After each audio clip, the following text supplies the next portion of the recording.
Mélenchon, je m'en moque, moi, de Mélenchon. Bah non. Moi, je sais ce qu'il est. Pas communiste. Il est socialiste. Ok. Oui, il est socialiste. Il revendique. Il n'a pas changé. Il n'a pas changé.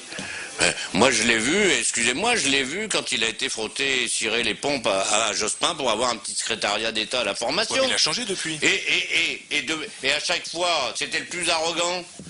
À chaque fois qu'on faisait des propositions, vous, les communistes, c'est de la merde, vos amendements. Et aujourd'hui, il a changé, pourquoi?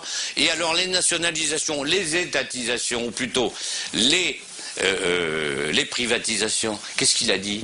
Il est resté dans son fauteuil, assis, il n'a pas dit « moi je suis à gauche, je m'en vais, je ferme ma gueule ou je m'en vais ». Donc Mélenchon, en fait, il veut profiter de vous? Bah, c'est évident. Moi je dis, et c'est de bonne guerre de sa part, moi je serai à sa place, je ferai comme lui, hein, je lui reproche rien. C'est un malin politique. Politicien, il n'a jamais eu au Parti Socialiste ce qu'il croit devoir avoir.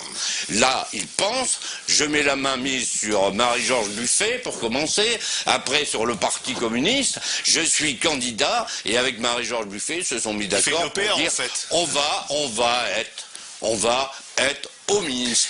On va négocier avec les socialistes. Mais c'est lui qu'on entend dans les médias, c'est pas Marie-Georges Buffet, c'est lui qu'on entend dans les médias. Bien sûr, puisque la direction du Parti communiste promeut Mélenchon. Eh ben, si ensuite il revient au gouvernement, pour avoir vos idées qui arrivent au gouvernement, s'il redevient un parti de gouvernement. Il gardera sa place comme il l'a fait la dernière fois, et il fermera sa gueule, même si c'est une politique comme on l'a connue sur le... Au cours de sa déambulation, le président rencontre Jean-Luc Mélenchon. Un peu plus tôt dans la journée, le leader de la France insoumise avait traité Emmanuel Macron de xénophobe et de contre-humaniste. Mais face à lui, il réfute le propos. Vous avez dit que c'est le plus grand xénophobe qu'on ait, Emmanuel Macron. Non, non. Ah, si, vous l'avez dit. Vous l'avez dit. Non, ça m'étonnerait. Ah, il l'a dit. Vous pouvez pas le croire. Non. Voilà. Peut-être une légère exagération marseillaise.